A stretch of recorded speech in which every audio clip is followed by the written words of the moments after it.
Assalamualaikum warahmatullahi wabarakatuh. Waalaikumsalam warahmatullahi wabarakatuh. Gimana kabarnya? Alhamdulillah. Sudah sehat ya? Baik, sebelum kita memulai segala aktivitas kita, tentu sudah kewajiban bagi kita untuk menyerahkan diri kita kepada Allah.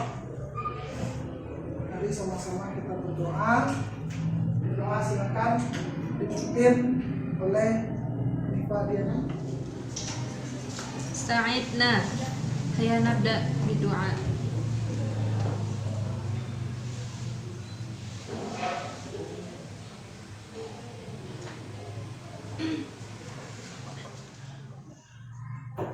Alhamdulillah, mudah-mudahan dengan doa yang kita lantunkan dibukakan hati, dibukakan pemikiran untuk menolak, menerima dan memahami ilmu yang akan kita tuntut pada kesempatan kali ini. Baik, sebelumnya kita ambil absensi kehadiran dulu.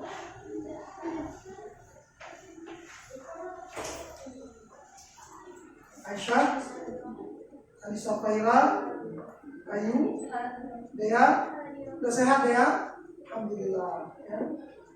Faimatul Amira, Hanifah Diani, Intan Nuraini, Loli, Lufika Fauzia, Nabila Syarif, mudah-mudahan sehat selalu ya. Amin ya Rabbal Alamin. Nadia, Najwa, Naila, Rehadatul Aisyah, sehat ya. Mudah-mudahan selalu diberikan kesehatan. Alhamdulillah. Syifa, Mustazim. Mudah-mudahan urusan beliau dilancarkan oleh Allah Subhanahu Wa Taala. Amin. Baik, sebelum dimulai, kira-kira di sekitarnya ada sampah atau tidak? Ada sampah silakan diambil dulu. Oke, sudah. Kemudian kalau kursinya belum lurus, diluruskan dulu. Oke. Yang belum lurus silakan diluruskan dulu. Oke. Terima kasih banyak. Baik. Alhamdulillah kita diberikan kesempatan bertemu hari ini. Tentu niat kita sama, termasuk Ustaz yang menyampaikan juga niatnya sama, bukan hanya mengajar tapi juga untuk belajar. Oke. Baik.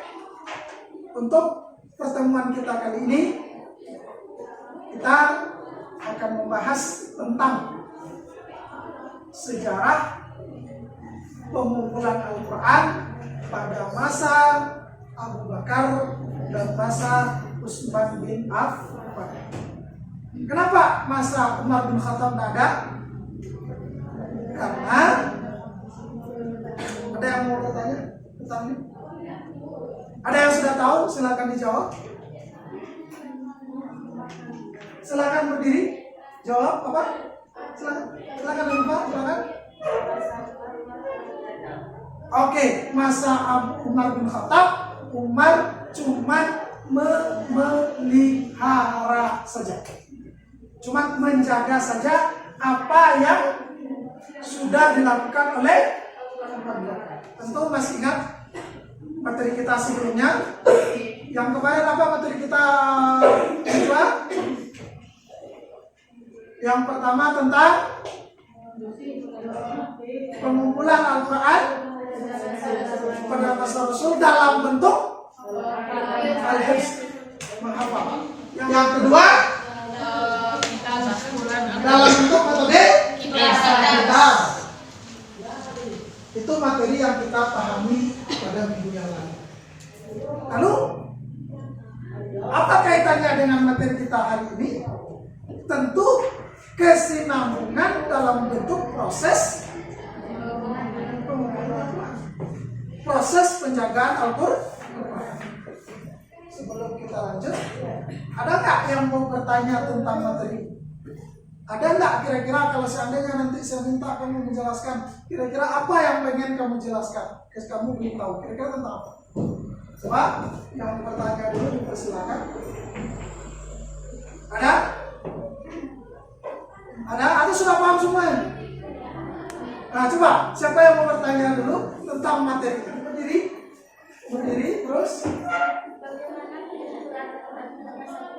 pada masa Abu Bakar. Apakah kalau lebih ditajamkan lagi, bagaimana membedakan nanti pada masa Nabi dengan masa Abu Bakar? Makasih.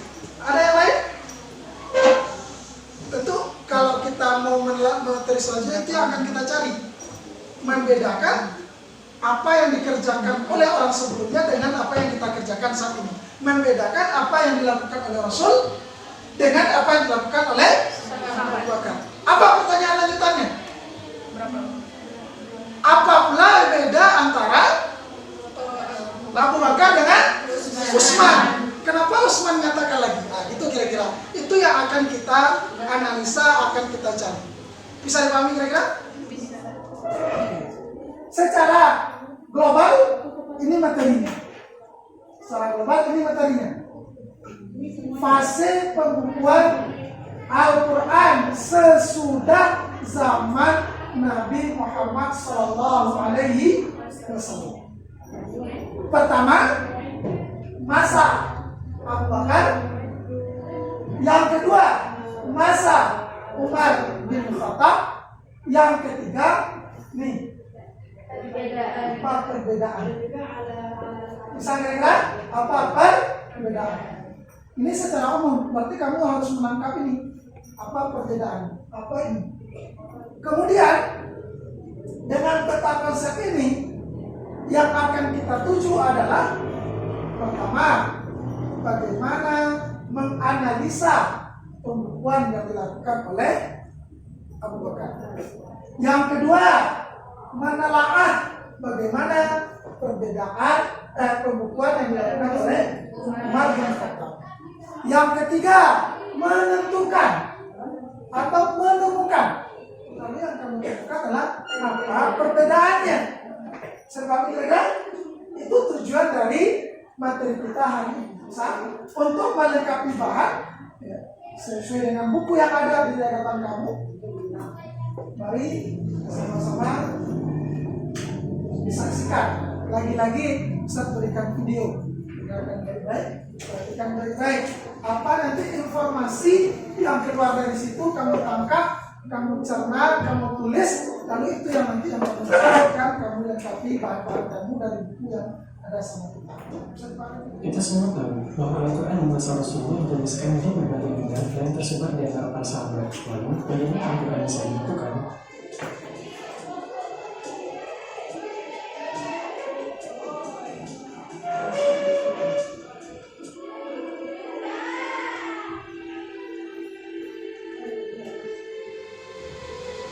Assalamualaikum sahabat, kali ini kita akan membahas sejarah pengumpulan Al-Quran.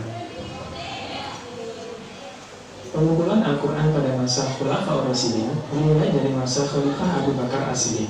Di masa awal kepemimpinannya, banyak kelompok yang membangkang dan menolak membayar zakat. Selain itu, ada pula kelompok nabi palsu dan orang-orang yang murtad serta melirik pada kejahilian. Khalifah Abu Bakar mengambil langkah militer dengan memerangi ketiga kelompok tersebut secara keseluruhan. Maka peperangan-peperangan tersebut dinamai dengan perang Riddah atau perang melawan kemurtadan. Dan perang yang paling berat saat itu adalah perang Yamamah, yaitu peperangan melawan pasukan nabi palsu Musailamah al-Kadzdzab. Pada perang ini banyak kaum muslimin yang gugur. Di antaranya terdapat penghafal Al-Quran yang jumlahnya cukup banyak. Lalu Umar bin Khattab menganggap banyaknya penghafal Al-Quran yang gugur sebagai ancaman terhadap eksistensi Al-Quran. Karena itu, beliau mengusulkan kepada Khalifah Abu Bakar agar membukukan Al-Quran menjadi satu kitab atau mushaf. Walaupun sempat mengalami penolakan oleh Abu Bakar dan Zaid bin Sabit, namun pada akhirnya ide tersebut disetujui dan dilakukan pembukuan Al-Quran oleh tim yang diketuai Zaid bin Sabit. Sumber penulisan Al-Quran adalah para penghafal Al-Quran yang mungkin dan juga catatan-catatan Al-Quran yang ada sejak masa Rasulullah SAW. Bahkan, untuk menguatkan validitas teks tersebut, panitia pembukuan mensyaratkan harus ada minimal 2 orang saksi atas benarnya teks tersebut. Lalu, Al-Quran yang telah ditulis dalam satu mushaf tersebut dipegang oleh Khalifah Abu Bakar As-Siddiq hingga beliau wafat. Setelah itu, mushaf tersebut diwariskan kepada Khalifah Umar bin Khattab, dan ketika Umar wafat, Maka mushaf itu dipegang oleh Hafsah, istri Rasulullah yang juga putri Umar bin Khattab. Pada masa Khalifah Umar bin Khattab, pembebasan wilayah Islam terjadi sangat gencar sehingga wilayah Islam sudah mencakup mayoritas wilayah Persia, Syam, Palestina, Mesir, hingga Libya, yang mana kebanyakan wilayah itu bukanlah wilayah yang menggunakan bahasa Arab sebagai bahasa sehari-harinya. Khalifah Umar bin Khattab lantas mengeluarkan kebijakan untuk mengutus para sahabat yang memiliki bekal ilmu dan ilmu ke berbagai wilayah tersebut untuk mengajarkan Islam, termasuk diantaranya adalah mengajarkan Al-Quran. Maka setiap daerah memiliki guru Al-Qurannya masing-masing. Di Syam terdapat Ubay bin Ka'ab, di Irak terdapat Abdullah bin Mas'ud, di Homs terdapat Miqdad bin Amr, dan di Basrah terdapat Abu Musa al-Asy'ari. Di antara mereka pun kadang terdapat perbedaan dalam pembacaan Al-Quran. Hingga pada masa Utsman bin Affan menjadi khalifah dan wilayah Islam semakin meluas ke wilayah Ajam atau Mekah, muncullah masalah baru dalam hal perbedaan mencolok dalam bacaan Al-Quran yang dikhawatirkan bisa membuat bacaan orang. Masalah ini menyebabkan pada saat pembebasan wilayah di Armenia, di mana pasukan Muslim saat itu terdiri dari masyarakat dari berbagai wilayah. Saat itu terjadi perselisihan dan pertentangan ketika ada perbedaan bacaan di antara mereka. Bahkan masing-masing saling mengklaim bahwa bacaan mereka lah yang paling benar. Hudzaifah bin Yaman yang menangkap hal ini sebagai pertanda daya bagi kesatuan umat, lalu menemui Khalifah Utsman bin Affan untuk mengutarakan masalah tersebut. Maka Utsman bin Affan meminta mushaf Al-Quran yang disimpan oleh Hafsah untuk dilakukan penyalinan dan pengadaan teks Al-Quran. Dasar penyalinan dan pengadaan ini adalah mushaf yang telah ditulis secara lengkap pada masa Abu Bakar As-Siddiq. Panitia penyalinan Al-Quran terdiri dari Zaid bin Sabit, Abdullah bin Zubair, Sa'id bin Alas, dan Abdurrahman bin Haris. Selain itu, juga memanggil para penghafal Al-Quran untuk mendeteksi dan menginventarisir bentuk perbedaan riwayat bacaan yang ada. Maka, mushaf yang ditulis ulang saat itu menggunakan tulisan tulis untuk mengakomodir perbedaan riwayat bacaan, sekaligus sebagai standar resmi yang diterbitkan oleh Khalifah. Mushaf ini kemudian dinamakan sebagai Mushaf Utsmani dan digandakan menjadi 7 salinan. 6 lainnya disebar ke berbagai wilayah, sedangkan 1 salinan sendiri dipegang oleh Khalifah yang disebut sebagai Mushaf al-Imam. 6 wilayah tersebut adalah Syam, Kufah, Basrah, Makkah, Bahrain, dan Yaman. Namun, mushaf lainnya selain mushaf dari Hafsah kemudian dibakar dengan tujuan untuk menekan terjadinya perpecahan, karena seluruh perbedaan bacaan Al-Quran telah resmi diakomodir dalam mushaf Utsmani. Ditambah lagi, mungkin saja terdapat tulisan-tulisan tambahan dalam teks tersebut yang bukan merupakan Al-Quran, semisal catatan. Terima kasih telah menonton video ini. Tetap ikuti video-video kami berikutnya, dan apabila ada yang ingin ditambahkan, silakan tinggalkan komentar di bawah. Baik, itulah nanti yang akan kami tuliskan. Boleh dengan ditambahkan dengan materi-materi yang lain, itu yang akan didiskusikan. Masing-masing sudah mencatat tadi. Ada kira-kira yang perlu ditanyakan dulu sebelum kita diskusikan? Kalau nggak jelas nanti apa yang kamu tulis, ada yang lupa silakan ditanyakan dulu. Berapa lama pembukuan Al-Quran pada masa Abu Bakar sama Utsman? Berapa lama Abu Bakar melakukan pengumpulan, atau berapa lama Utsman bin Khattab untuk Utsman bin Affan untuk melakukan pembukuan tersebut? Ada yang bisa menangkap? Silakan berdiri.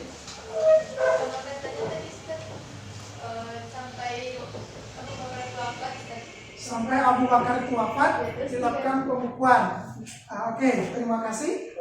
Sama enggak pembukuan dengan penyimpanan? Beda. Nah, sama pembukuan dengan penyimpanan. Ada lagi yang mau menambahkan? Terima kasih ya. Nah, silakan berdiri. Yang perbedaan Terdepan. Oke. Pak, silakan berdiri. Kalau nggak salah tadi banyaknya perbedaan bacaan Al-Quran itu terjadi pada masa Utsman bin Affan. Oke, sebabnya? Ada yang tahu sebabnya?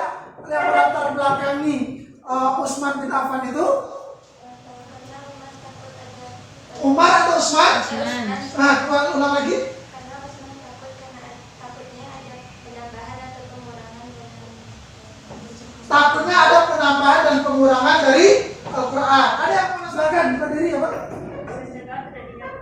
Mencegah terjadinya perpecahan. Biasanya kalau sudah berbeda itu akan menjadi bibit untuk perpecahan. masyarakat materinya sudah cukup untuk ditangkap baik-baik. Sekarang kita bisa minta kamu untuk menganalisa lebih dalam. Cuman selanjutnya silakan masing-masing tempat duduknya lagi-lagi putar saja ke belakang. Untuk menulis diskusi, saya sudah siapkan lembar kerjanya atau yang disebut dengan apa namanya? L. Dibikin nanti nama kelompok ya, kita paling ujung apa namanya, kelompok 1 dan kita. Najwa, sehat Najwa? Kita sarapan Najwa? Udah, alhamdulillah.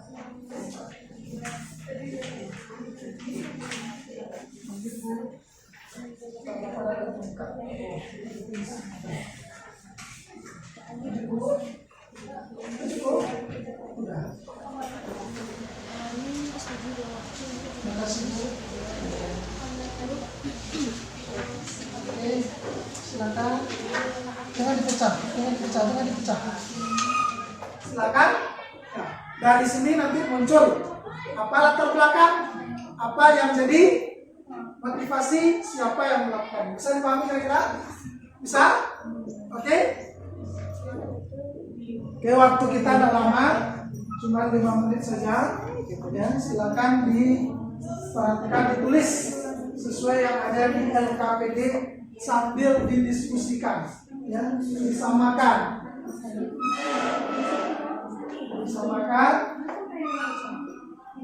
penulisannya disamakan.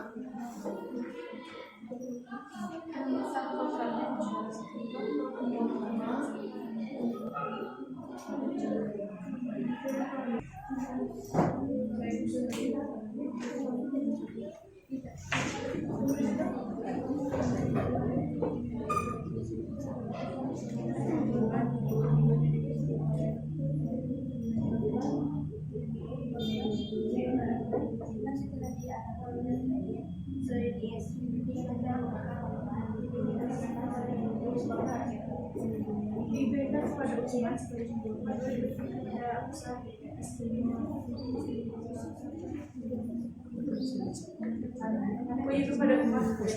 usaha kepada umat.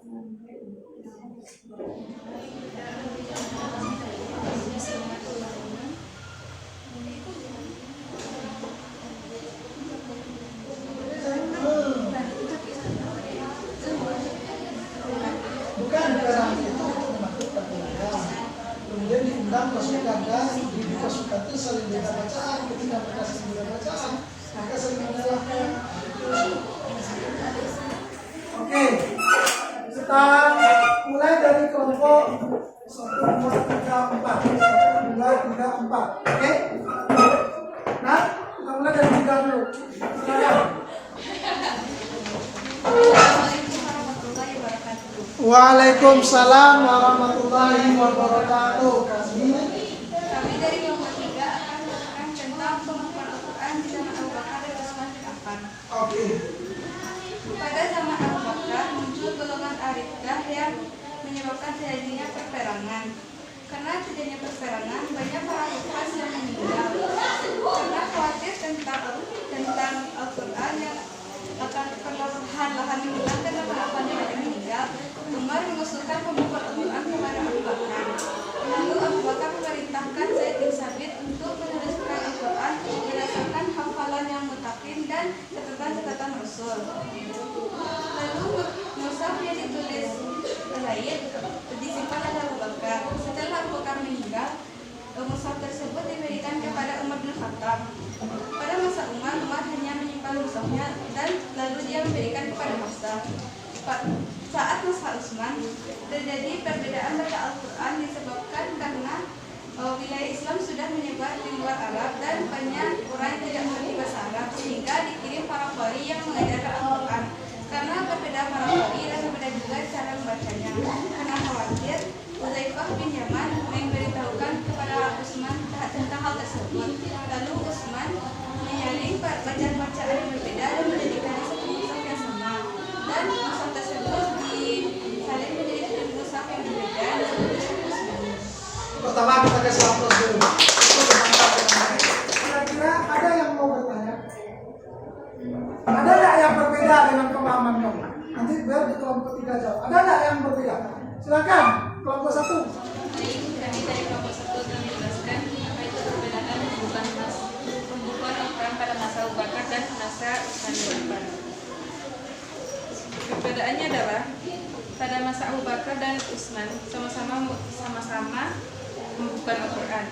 Cuma perbedaannya terdapat pada masa Utsman bin Affan. Itu pada masa Utsman bin Affan Al-Quran dibukukan dan dibentuk dalam 7 bagian. Dibentuk dalam 7 bentuk. Silakan, Fahimatul Amira. Bertanya atau mendekati? Bertanya, silakan. Motivasi pengumpulan Al-Quran pada Abu Bakar apa dan apa motivasi Utsman? Tepat sekali, saya belum dengar itu tadi. Silakan, bisa dijawab. Pertama, untuk mencegah Pada masa siapa nih? pada masa Utsman terjadinya perpecahan. Kalau pada masa Abu Bakar, terjadinya perpecahan. Kalau pada masa Abu Bakar, Takutnya khawatir akan menghilangnya atau keberadaan Al-Quran. disebabkan. Para paham Al-Quran yang gugur di barangnya mama. Oke, sudah cukup belum? Atau masih kurang? Silakan.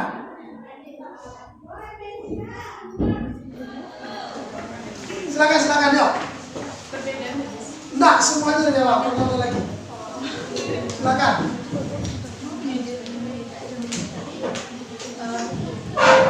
Baiklah, Assalamualaikum warahmatullahi wabarakatuh. Waalaikumsalam warahmatullahi wabarakatuh. Adapun pembukaan Al-Quran pada zaman Abu Bakar dan Utsman bin Affan itu pada zaman Abu Bakar banyaknya terjadi peperangan, salah satunya itu peperangan Yamamah. Pada perang tersebut banyak sahabat hafiz Quran yang gugur. Lalu Umar khawatir, kemudian dia mengusulkan kepada Abu Bakar untuk mengumpulkan Al-Quran dengan cara mengumpulkan para sahabat yang masih hidup dan melihat catatan-catatan Rasul. Oke. Kemudian Abu Bakar membentuk dewan-dewan yang diketuai oleh Zaid bin Sabit. Oke. Terus. Kemudian Al-Quran yang telah dibukukan disimpan oleh Abu Bakar sampai ia wafat. Setelah ia wafat, Al-Quran tersebut diberikan kepada Umar dan disimpan oleh Hafsah. Oke. Pada masa Utsman bin Affan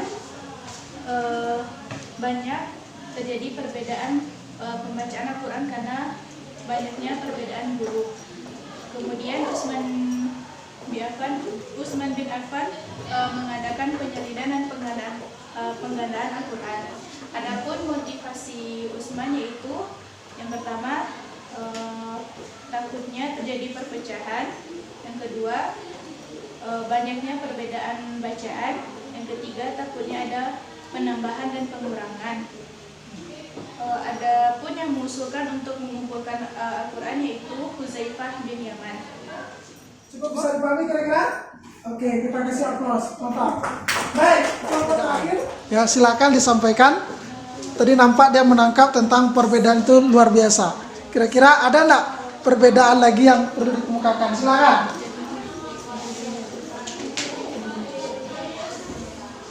Ya, silakan. Boleh diulang lagi, nanti ditambahkan. Silakan. Apa kira-kira tambahannya? Kalau tajam analisa kita bisa menemukan satu lagi. Silakan, ayo. Kamu ngambil tentang perbedaan saja. Silakan. Silakan. Saya akan menjelaskan perbedaan pada zaman Abu Bakar dan Utsman. Ya. Pada zaman Abu Bakar, yaitu pada zaman Abu Bakar, motivasi Abu Bakar yaitu takutnya Al-Quran akan hilang dan karena banyaknya gugur para hafaz yang karena banyak para hafaz yang gugur dalam peperangan. Oke. Kemudian pada zaman Utsman, motivasinya yaitu karena takut adanya perpecahan antara kaum. Kemudian takutnya ada penambahan dan pengurangan dalam Al-Quran. Oke. Masih ada tambahan? Kedua, Ya. perbedaannya itu terdapat pada metodenya. Ya benar, bagus. Lanjutkan. Metodenya itu Setelah mendengarkan yang lain, buatkan suaranya dikit karena yang lain tak merasa itu tadi. metode pada Abu Bakar yaitu mengumpulkan Al-Quran dalam satu mushaf. Oke. Sedangkan pada Utsman mengumpulkan Al-Quran beberapa judul bacaan jadi satu Tertangkap? Tertangkap? Ada itu apakah semuanya merasa seperti itu? Sama seperti yang saya tulis. Oke, ini metode pada masa Abu Bakar mengumpulkannya adalah memindahkan catatan dan mengumpulkan dari semuanya tadi. Hanya terkumpul gitu saja. Oke, mengumpulkan gitu saja. Lalu bagaimana metodenya Utsman? Metodenya Utsman mengumpulkan dari macam-macam bacaan tadi itu dikumpulkan menjadi satu saja. Yang metodenya bagus, terima kasih kelompok 4. Bahwa apa yang saya rasa tadi itu memang ditangkap betul. Kalau cerita Dewa sudah dijelaskan. Pertama, begini. Abu Bakar dasarnya begini. Umar begini. Lalu yang menjadi poin pentingnya adalah apa perbedaannya? 2 saja. Yang pertama adalah terkait motivasi. Yang kedua adalah terkait metode. Dan situ sudah dibaca tadi apa metode yang digunakan oleh masing-masing masa tersebut. Masa sahabat, masa Abu Bakar begini, masa Utsman begini. Lalu Umar bin Khattab tadi apa perannya? Peran Umar bin Khattab adalah menjaga. Walaupun yang pertama tadi sebagai pengurus. Bagus. Selamat aplaus untuk kita semua. Baik, sebelum kita menyimpulkan secara keseluruhan, menyimpulkan secara semuanya, tentu apa yang sudah diterangkan oleh masing-masing tadi, apa yang sudah dikemukakan oleh masing-masing tadi, kita akan lanjutkan dengan berikut ini. Evaluasi tentu harus kita uji langsung. Evaluasi langsung dengan menggunakan namanya adalah form. Bagaimana linknya? Linknya yang akan digunakan. Bagaimana caranya?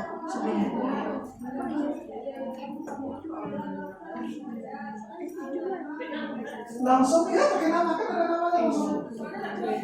Apa? Benar. Oke, terus. Aduh, tekan berikutnya di Chrome sih buka di Chrome.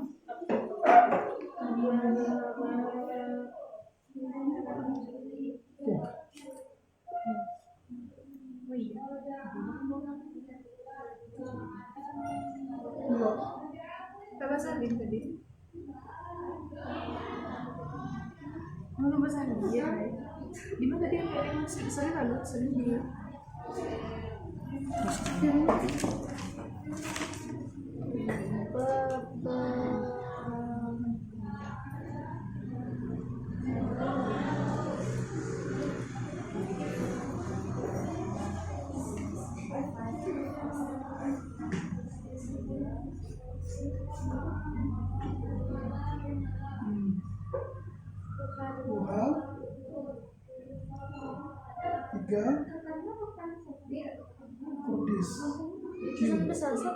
Kurdis.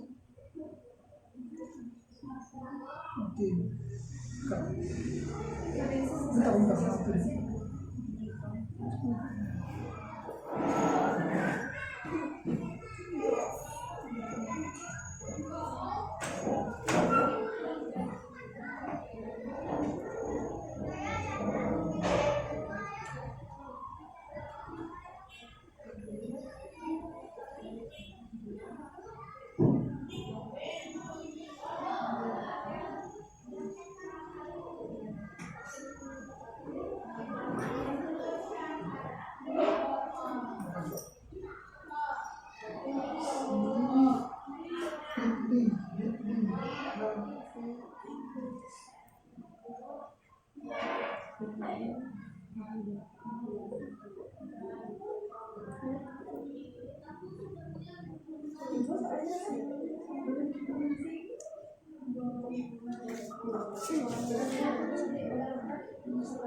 kita melakukan kegiatan diskusi, kemudian menampilkan hasil diskusi kita, kemudian kita ini dengan evaluasi.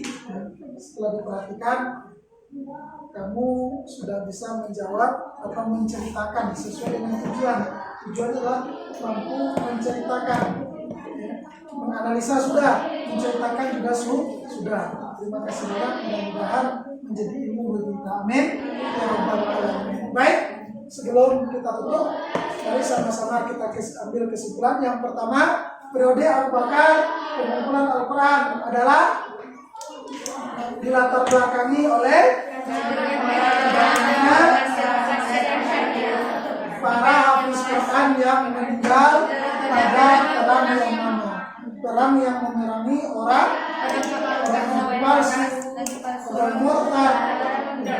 Pengumpulan pada masa Abu Bakar menggunakan metode mengumpulkan semua Al-Quran menjadi satu. Oke.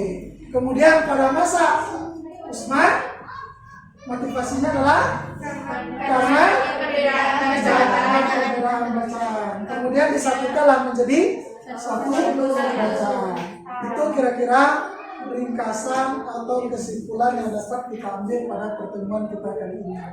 Baik, Abu Bakar mengumpulkan Al-Quran dari lembaran-lembaran yang bertebaran para sahabat, kemudian dijadikan menjadi satu. Ya. Kemudian lalu nanti diserahkan ketika beliau meninggal, diserahkan kepada Umar. Kemudian Umar meninggal, diserahkan kepada Hafsah. Baru setelah itu nanti Utsman dengan kondisi yang baru nanti dia membuat Al-Quran lagi, yaitu untuk menyatukan mushaf karena motivasi terjadinya perbedaan. Baik, itu kira-kira untuk materi kita hari ini. Lagi-lagi saya ingin bertanya, apa kira-kira kekurangan dari pertemuan kita ini? Ada? Silakan berdiri. Silakan sampaikan. Silakan di sana masalah. Assalamualaikum. Waalaikumsalam warahmatullahi wabarakatuh. Terlalu cepat, artinya waktunya terlalu singkat. Ada yang lain? Silakan. Waalaikumsalam warahmatullahi wabarakatuh. Videonya terlalu cepat. Masih ada yang lain? Oke, kira-kira kalau ada kekurangan, ada nggak kelebihannya? Ada? Kira-kira dengan model begini kita monoton ataukah menarik ataukah dapat menikmati proses pembelajarannya? Bisa dinikmati? Bisa dinikmati. Mudah-mudahan dengan cara demikian kita dapat menikmati, bisa memahami materi dengan baik. Mudah-mudahan bisa kita tingkatkan untuk masa yang akan datang.